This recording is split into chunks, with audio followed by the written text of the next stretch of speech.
Aí ontem nós mostramos aqui mesmo no Bom Dia a decisão do DENIT de suspender os contratos de duplicação de algumas BRs aqui no estado, a 470, a 280 e as obras no trecho sul da BR-101. E essa decisão repercutiu aqui no estado e não podia ser diferente, né? Até porque essas obras são aguardadas há muitos anos e delas depende o desenvolvimento de 3 regiões. Vamos falar com a Maiara para saber como é que os representantes da Fiesc, né, da empresa catarinense, receberam essa notícia, Maiara. Olha, Mariana, a Federação das Indústrias aqui de Santa Catarina diz que diante dessa situação os prejuízos ficam mais uma vez sem data para acabar e que isso pode agravar a situação da economia. A Fiesc defende, portanto, que talvez uma solução para esse problema seja a política de concessões. A paralisação das obras anunciadas recentemente pelo governo federal vai causar um prejuízo enorme para a economia do estado, porque nós estamos postergando a conclusão de rodovias importantes para o escoamento da produção no estado.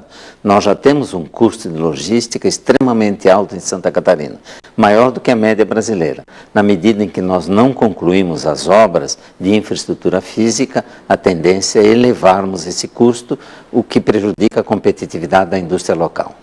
Nós há muito tempo advogamos a tese de que nós precisamos ter processos de concessão. O setor privado, nacional ou internacional, tem recursos para aplicar. O governo já mostrou que tem dificuldades, restrições orçamentárias fortes e ainda não é um bom gestor de obras públicas.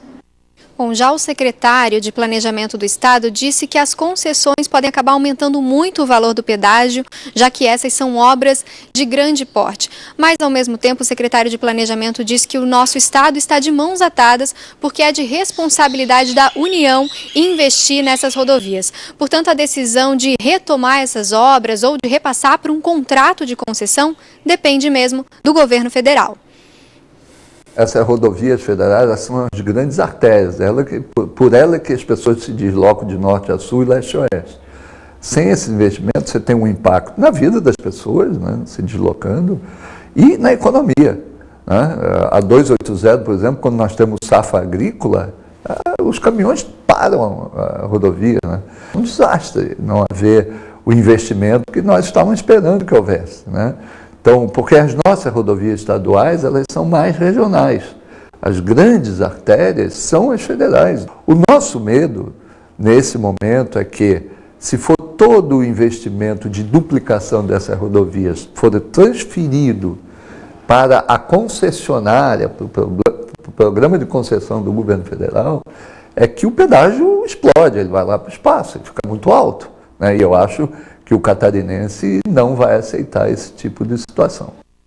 Bom, o DENIT explicou que essa decisão de suspender os contratos aconteceu porque o orçamento liberado pelo governo federal não era suficiente para cobrir os gastos previstos. E essa decisão ainda precisa passar pelos Ministérios do Transporte e do Planejamento e também pela Casa Civil. A superintendência do DENIT aqui em Santa Catarina nos disse que ainda não foi comunicada oficialmente sobre qualquer alteração no andamento das obras que acontecem aqui no estado, mas admitiu que esse ano só recebeu 1/3 do valor que pediu para investir na manutenção das rodovias e que só recebeu 1/4 do que pediu para investir em construções.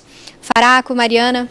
O Estado até faz alguma pressão, né, Maiara? Mas neste caso exclusivo não tem como, né? Realmente, está de braços cruzados, tem que aguardar e aguardar principalmente uma definição política do futuro do país. Porque não há definição política para o futuro do país, como é que nós vamos saber que tipo de medidas serão tomadas de forma econômica na infraestrutura e por aí vai? Então tem que aguardar pelo menos até metade do mês, daí para frente aí a pressão muda de figura e talvez até mude em cima de quem será essa pressão, né? Porque esse futuro, por enquanto, é incerto.